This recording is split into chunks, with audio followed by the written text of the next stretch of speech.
Olá, pessoal da FAI. E aí, como estão? Como estão de quarentena? Bom, essa aula é a aula da medicina, da disciplina da propedêutica e clínica médica. E, infelizmente, pela questão do isolamento social, teremos que fazer a aula via vídeo. E vamos falar hoje sobre a avaliação nutricional do paciente hospitalizado. É uma aula bastante importante e que todos nós, independente da especialidade que vamos seguir, temos que saber fazer essa avaliação, entender os princípios de como avaliar nosso paciente a partir do momento em que ele chega para nós. Então, vamos lá. Então, na simbologia de hoje, avaliação nutricional do paciente hospitalizado. Quais princípios que nós vamos ver? Primeiro, entender que a avaliação nutricional é um processo sistemático, o primeiro passo da assistência nutricional. O objetivo dessa avaliação é obter informações adequadas a fim de identificar problemas relacionados à nutrição do paciente. E a gente vai fazer isso através da coleta, da verificação e da interpretação de dados, para poder orientar e guiar a nossa tomada de decisões. A avaliação nutricional, existe uma grande variedade de medidas para ser realizada. É um processo dinâmico. O paciente hoje pode estar bem, daqui 2, 3 dias não estar mais. Ela é realizada através da comparação entre os dados obtidos e padrões de referência, por exemplo, peso, altura, circunferência abdominal, pregas cutâneas. A coleta inicial para a gente ter uma noção de como está o paciente, depois devem ser realizadas reavaliações periódicas. E não há uma medida padrão ouro. Vou utilizar aquilo mais preconizado, aquilo que eu esteja mais habituado. E, sempre que possível, contar também com o auxílio da equipe de nutrição. Preciso fazer um processo de triagem nutricional, assim, o paciente chega para mim. O que é isso? É um processo de identificação de características associadas a problemas nutricionais. Eu vou identificar pacientes que estejam desnutridos ou que apresentem risco de evoluir para desnutrição. Na presença de risco, eu vou precisar de uma avaliação mais detalhada. Se eu tiver presente no meu hospital, na equipe de nutrição, vou pedir o auxílio da equipe de nutrição. E a partir daí eu vou traçar um plano de cuidados, uma orientação para a conduta dietética em parceria com a nutrição, se possível. Como que eu vou fazer essa triagem nutricional para risco ou presença de desnutrição? Primeiro eu vou ver se o paciente apresenta risco nutricional. Então, o adulto que é considerado em risco nutricional, ele apresenta desnutrição atual. Esse aqui já vai precisar de uma avaliação mais completa para cálculo de necessidade proteico-calórica, ou com potencial para desenvolvê-la. Por exemplo, se o cara teve uma perda involuntária de mais de 10% do peso habitual nos últimos 6 meses, ou se ele teve uma perda de mais de 5% do peso usual no último mês. O que é perda voluntária? Não teve dieta, atividade física, nada, simplesmente foi emagrecendo. Ou se o peso atual dele está 20% mais baixo do que o peso ideal. E se ele tem presença de alguma doença crônica ou aumento das necessidades metabólicas, ou dos requerimentos metabólicos, como está nesse protocolo. Paciente, por exemplo, tem múltiplas fraturas, politrauma, paciente com infecção, paciente submetido a uma grande cirurgia, são situações que aumentam a necessidade metabólica desse. E paciente que tenha alteração na alimentação, queira por dificuldade de deglutir ou por necessidade terapêutica, ou esquemas especiais de alimentação. por exemplo, recebendo nutrição por sonda ou nutrição parenteral total, paciente com cirurgia recente ou paciente vítima de trauma. Paciente que tem uma ingestão inadequada, incluindo não recebimento de alimentos ou produtos nutricionais por 7 dias. Por exemplo, alteração da capacidade de ingerir líquidos, de ingerir alimentos no geral, ou de absorver nutrientes adequadamente. Aqui nesse primeiro, alteração da capacidade de ingerir alimentos, é um paciente que sofreu um AVC, tem uma disfagia, não consegue ingerir o alimento. Paciente que tem capacidade de absorver nutrientes, por exemplo, paciente com doença de Crohn, não vai conseguir, vai ter diarreia, não vai conseguir absorver os nutrientes adequadamente. A partir disso aqui, eu vou determinar se o paciente tem risco nutricional ou se não tem risco nutricional. Se o paciente tiver risco nutricional, eu já vou partir para uma avaliação nutricional mais completa. Se ele não tiver, nos próximos dias eu refaço essa triagem nutricional. Ainda falando em triagem nutricional, como eu comentei ali, pacientes com AVC, eles podem ter rebaixamento do nível de consciência, pode ter disfagia, pode ser necessária a utilização de sonda nasogástrica, abreviado aqui por SNG. Se ele tem rebaixamento de nível de consciência, a família fica ali forçando a alimentação, ele acaba engasgando e fazendo uma pneumonia aspirativa. O paciente com disfagia também. Então, nessas situações, o quanto mais precoce eu devo iniciar a alimentação integral com presença de sonda nasogástrica. Porém, essa sonda, ela costuma trazer um outro problema, que ela mantém aberto o esfíncter superior do esôfago, o esfíncter inferior do esôfago, trazendo a possibilidade de refluxo do conteúdo gástrico e aspiração do conteúdo alimentar.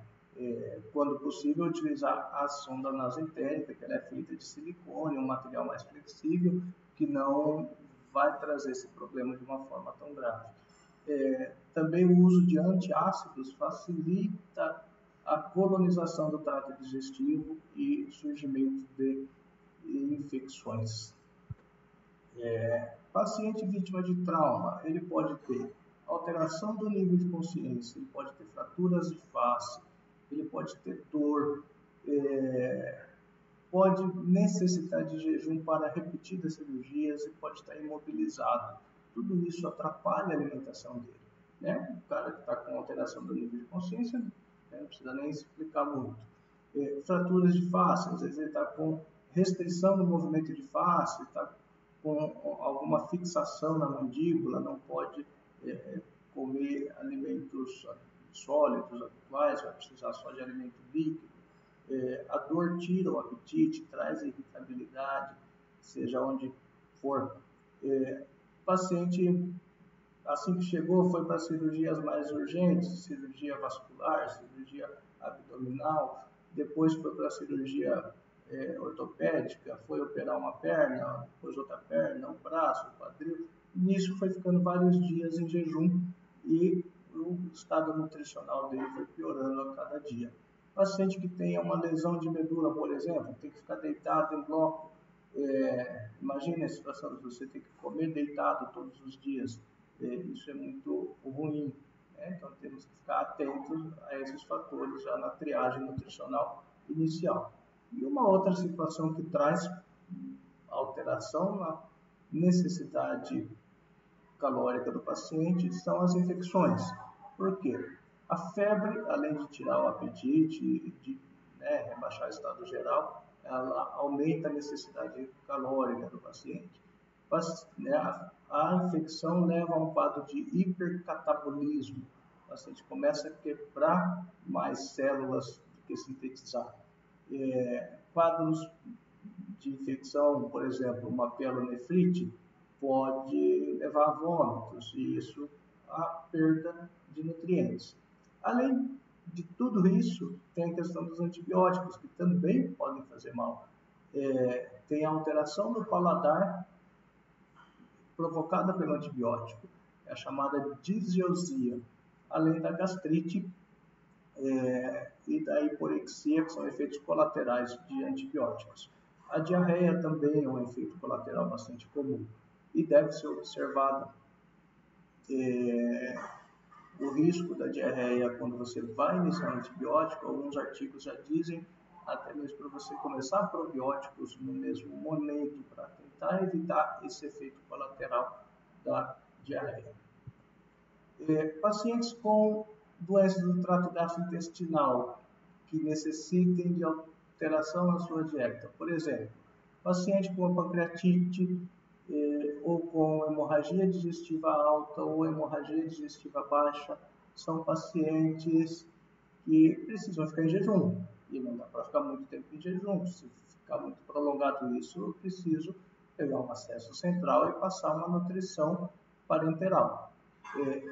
Paciente com dor abdominal, um abdômen agudo, seja ele inflamatório, obstrutivo, ele vai ter dor, dificuldade para se alimentar e em algumas situações vai ser até contraindicado que ele se alimente.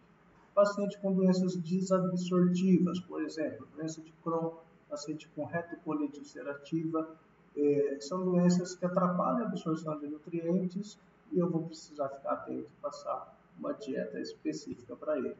Paciente com disfagia ou odinofagia, que seria dificuldade para deglutir ou dor para deglutir.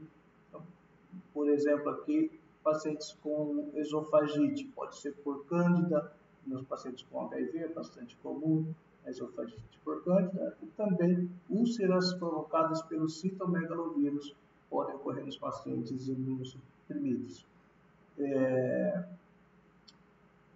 As hepatites agudas, por exemplo, podem levar a dor abdominal, a hiporexia. Os quadros obstrutivos, por exemplo, abdômen agudo obstrutivo, presença de tumores, podem pedir que o paciente se alimente por via oral até que se resolva a obstrução. Ele não pode ficar muito tempo até resolver, ele não pode ficar muito tempo em jejum, vou precisar também de uma nutrição parenteral. Paciente que tenha doença de Chagas, ele tem risco de fazer megaesôfago, megacólon, e o megaesôfago vai dificultar ocorre a deglutição e o megacólon dificulta a evacuação, podendo ocorrer até fecalomas e um quadro que eu tenho que ficar atento com uma dieta mais laxativa para tentar evitar a ocorrência de obstrução. Algumas alterações clínicas e metabólicas que podem alterar a demanda e levar a necessidades especiais. Por exemplo, hipertiroidismo aumenta o nosso ritmo metabólico e pode aumentar a demanda nutricional. Insuficiência renal. Aqui no caso do hipertiroidismo, se o paciente ainda não estiver adequadamente tratado, A insuficiência renal tem a necessidade de tomar cuidado com a questão do excesso de sal e da ingesta proteica, que podem piorar a doença renal. Na cirrose hepática, a mesma situação, tem que restringir proteína, tem que restringir a ingesta de sódio. E na doença pulmonar, o paciente habitualmente tem um aumento na demanda calórica. Então, são alterações clínicas que eu preciso ficar mais atento. Condições prévias. Por exemplo, paciente não enxergava bem, idoso, e tropeçou dentro de casa, em algum móvel, quebrou o fêmur e foi lá para internar para cirurgia. E já não tinha uma boa visão, aí não adianta só chegar por a marmitinha do lado da cama dele, que ele não vai conseguir pegar e se alimentar adequadamente. Ele vai precisar do auxílio da equipe para poder se alimentar. Paciente com mau estado de conservação de dentes. Não adianta dar um pedaço de carne, ele não vai conseguir comer direito. Talvez ele precise de uma dieta mais pastosa, com a consistência mais suave. Com alguma estenose. Já tive paciente que diziam que ela não tomava os remédios e que não se alimentava porque ela não aceitava o diagnóstico dela, era uma paciente jovem com HIV, E ficou rotulado isso, que ela tinha um quadro emocional e que por isso ela não conseguia se alimentar e tomar remédio. Quando ela passou da adolescência para a fase adulta, foi transferida para mim, pediu endoscopia, ela tinha uma estenose de esôfago, que não passava nem o endoscópio pediátrico pelo esôfago. Ela tinha uma estenose que impedia a nutrição adequada dela. A paciente que já tinha subnutrição proteica calórica internou por algum outro motivo clínico. Tenho que aproveitar a internação para tentar passar uma orientação para esse paciente e começar a corrigir o problema dele. E o mesmo com o paciente obeso. Ainda nessa situação de necessidades especiais, né? O diabetes vai ter necessidade de uma dieta específica para diabético, diminuir, né, os carboidratos simples, aumentar os alimentos integrais, diminuir a quantidade de açúcar. Paciente hipertenso, vou diminuir também a ingesta de sódio e lembrar de não ficar pondo soro fisiológico à vontade nesses pacientes hipertensos. Às vezes a gente vê lá o paciente usando furosemida e o médico dando soro fisiológico de monte, né? Coitado, para sacanear o paciente, para levantar toda hora do banheiro. Ou ele está precisando de reposição hídrica ou não está. Não adianta dar soro fisiológico e furosemida, isso aos montes aí para não ter muita lógica. O paciente com doença celíaca, ele vai ter restrição ao glúten. O paciente com intolerância à lactose. Aqui tem um paciente meu também que ele já é acamado, ele usa de sonda e ele tem intolerância à lactose. A dieta dele integral é sempre uma dieta à base de soja.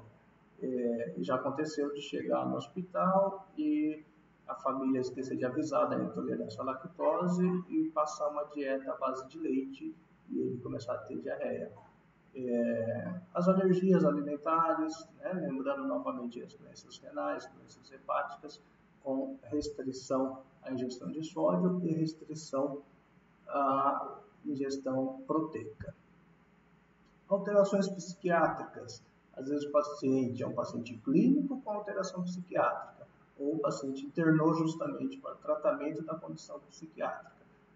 Existem enfermarias de nutrologia associada ao pessoal da psiquiatria, da saúde mental, para tratar quadros de bulimia, anorexia, distorção da percepção da imagem corporal, que é aquela situação que a pessoa se olha no espelho, ela está magra, está com o IMC muito baixo, mas ela se enxerga obesa.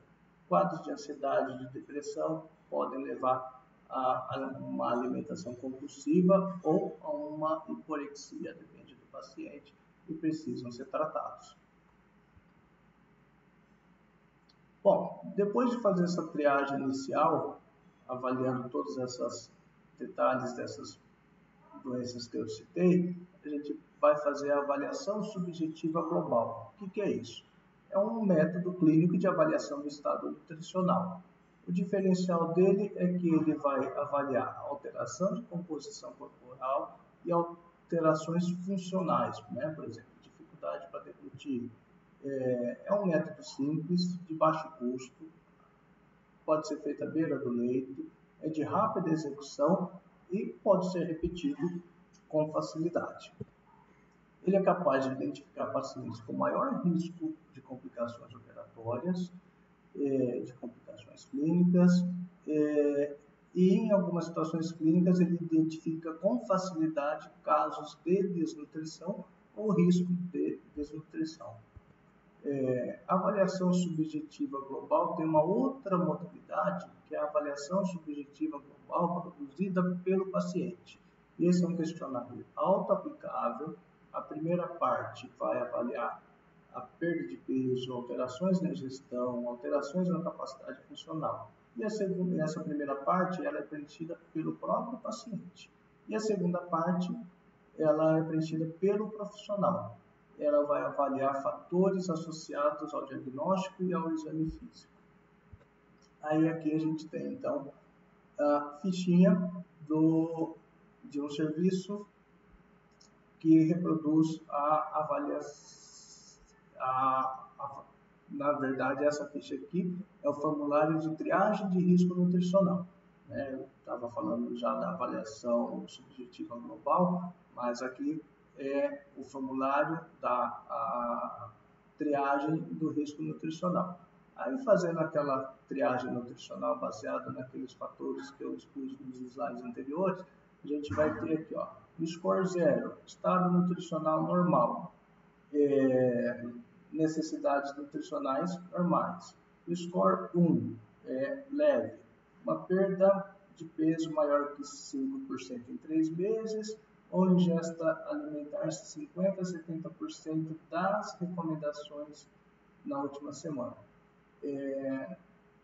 Esse aqui é um score leve, né, em situações clínicas em que normalmente isso acontece. Fratura de quadril, pacientes crônicos com complicações agudas, por exemplo, TPOC, hemodiálise, diabetes. O score 2 é o moderado, já tem uma perda de peso maior do que 5% em 2 meses. Score 3 já tem uma perda de peso maior que 5% em 1 mês. E agora, no próximo, a gente vê o que fazer com essas situações. Por exemplo, paciente com menos de 3 pontos, eu só vou reavaliar semanalmente, está tudo bem. Paciente com mais de 3 pontos, é um paciente em risco nutricional, e aí eu devo realizar a avaliação nutricional completa e o cuidado nutricional deve ser iniciado. Aí sim, a reavaliação nutricional completa, eu vou fazer aquela avaliação subjetiva global ou avaliação subjetiva global complementada aí pelo paciente. E aqui, ó, só para vocês terem noção, o score 1 mostra uma necessidade proteica aumentada. Tem um déficit proteico que pode ser recuperado pela via oral ou com suplemento oral. O score 2 tem necessidade proteica substancialmente aumentada. Tem um déficit proteico que pode ser recuperado por via oral com suplementos orais. O score 3 já é uma necessidade proteica substancialmente aumentada, com déficit proteico que não pode ser recuperado somente pelo uso de suplemento oral. Possui indicação de dieta interal. Aqui é um formulário então, de avaliação subjetiva global, que a gente vai ver peso do paciente, se perdeu peso nos últimos 6 meses, a quantidade perdida, como que está a ingesta, se a ingesta está alterada ou não, se tem alteração na ingesta ou não, se houve alteração da ingesta, foi para que tipo de dieta, e isso aqui vou preenchendo e depois somando os pontos para eu chegar no diagnóstico. Aqui eu dividi para vocês terem uma visão melhor aqui do prontuário. Então, a perda de peso, quanto que perdeu nos últimos 6 meses, a quantidade perdida, a porcentagem perdida, a alteração nas últimas 2 semanas, a ingesta, sem alteração ou com alteração, se houve alteração, há quanto tempo e de que forma que houve alteração, a capacidade funcional, se ele não tem disfunção ou se ele tem disfunção, se tem disfunção, há quanto tempo, que tipo, se está com tratamento essa disfunção ou não, se ele é acamado, e nisso eu vou chegar na avaliação se o paciente é nutrido, se é moderadamente desnutrido ou se gravemente desnutrido, e com a equipe de nutrição, de preferência, fazer o planejamento terapêutico.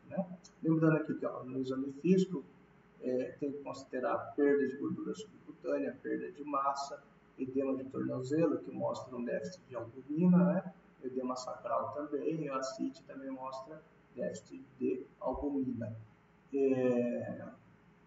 Somando todas essas informações, que eu vou chegar no diagnóstico de nutrido, moderadamente desnutrido ou gravemente desnutrido e traçar o plano terapêutico. Aqui é a avaliação subjetiva global produzida pelo paciente. Basicamente as mesmas informações, só que o paciente que vai preenchendo aqui. Deixa eu sair da frente aqui, para vocês poderem enxergar, né? Então, basicamente as mesmas informações, mas aí o paciente preenche, no máximo ali você vai dando alguma orientação.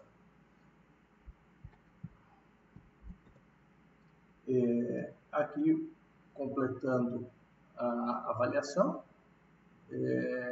também ele vai preencher se tem problema para se alimentar, se não tem, se tem náusea, vômito, constipação. São informações importantes para a gente avaliar, que a gente não pode deixar de lado.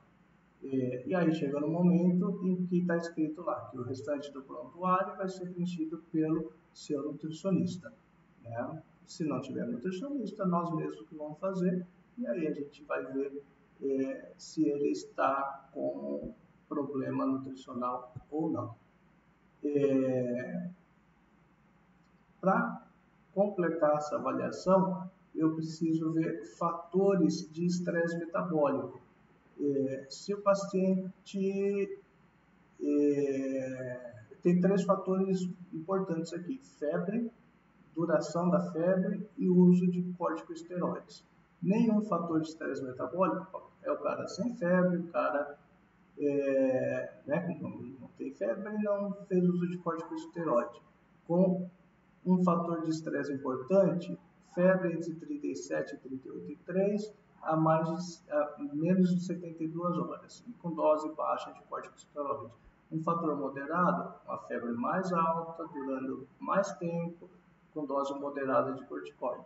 E assim eu vou evoluindo, né? Paciente com febre mais alta ainda, por mais tempo ainda, com mais dose ainda de corticoide, é um paciente que tem um estresse metabólico bastante importante. Isso, para liberar a vista para vocês. Então, aí eu vou somando a pontuação para chegar no score e avaliação completa do paciente. E como que eu vou calcular quanto eu preciso dar para o paciente? Existem 2 fórmulas, sendo que a mais conhecida e a mais utilizável é essa aqui, a equação de Harris-Benedict. A equação de Harris-Benedict, ela tem a apresentação para mulheres e tem a fórmula para homens, em que eu vou calcular o gasto energético basal e depois eu vou ver alguns outros fatores para chegar no gasto energético total. O gasto energético basal eu vou considerar, então, 655,1 mais, aí faço essa conta, 9,5 vezes o peso em quilos, mais, aí faço essa conta, 1,7 vezes a altura, menos 4,7 vezes a idade. E tem a formulinha também para homens. E aí, para fazer o cálculo, então, do gasto energético total, eu vou fazer gasto energético total igual o gasto energético basal vezes fator de atividade vezes fator térmico vezes fator de injúria. O que é isso de fator de atividade, fator térmico e fator de injúria? Eu vou sair da frente novamente aqui. O fator de atividade, por exemplo, o paciente está acamado no ventilador, ele está gastando pouca energia, então o fator de atividade é 1,1. O paciente só está acamado, o fator é 1,2. O paciente está acamado, porém móvel, o fator é 1,25. O paciente está deambulando, o fator é 1,3. Então, eu vou pôr aqui o fator de atividade, o quanto eu vou multiplicar. O paciente está com febre, 38 graus, 1,1. 39, 1,2, 40, 1,3, 41, 1,4. Quanto maior a febre, maior a demanda metabólica. Então, também vou multiplicar aqui o gasto energético basal pelo fator de temperatura. E o fator de injúria, uma cirurgia eletiva, pacientes clínicos, fator 1.1 a 1.2. Um paciente pós-trauma, fator 1.35 a 1.5. E paciente em sepse, 1,5 a 1.7. Então, eu pego o que eu encontrei na formulinha anterior, que é o Regis Benedict, por exemplo, encontrei lá que o gasto energético basal é de 2.000. Aí eu vou multiplicar por, se é uma cirurgia eletiva, 2.000 vezes 1.1. Se está acamado, não, se está deambulando, vezes 1.3. Se está com febre, 39 vezes 1.2. E aí eu vou chegar no gasto energético total. Assim que eu calculo quanto de caloria o paciente precisa. É claro que na maioria das vezes a gente não vai precisar fazer isso porque tem a equipe de nutrição que vai nos ajudar, vai fazer para a gente. Mas quando não tem equipe de nutrição, nós que fazemos esse cálculo, é importante a gente saber de onde sai aquele valor que a equipe prescreveu, até mesmo para ver se está ok, né? Aí, ó, os fatores de injúria para cálculo energético. Tem esses fatores aqui também, ó. Então, o paciente não complicado, no pós-operatório sem complicação, o fator vai ser 1. No pós-operatório de câncer, 1.1. E a gente vê, ó, trauma mais infecção, 1.79. Deixa eu liberar a frente novamente. Multitrauma com sepse aumenta bastante necessidade calórica, vezes 1.6. E os grandes queimados têm uma necessidade muito aumentada. A queimadura é 70% a 90%, multiplica por 2. Então, multiplicando todos esses 3 fatores, a gente vai ter a conta final do gasto energético total.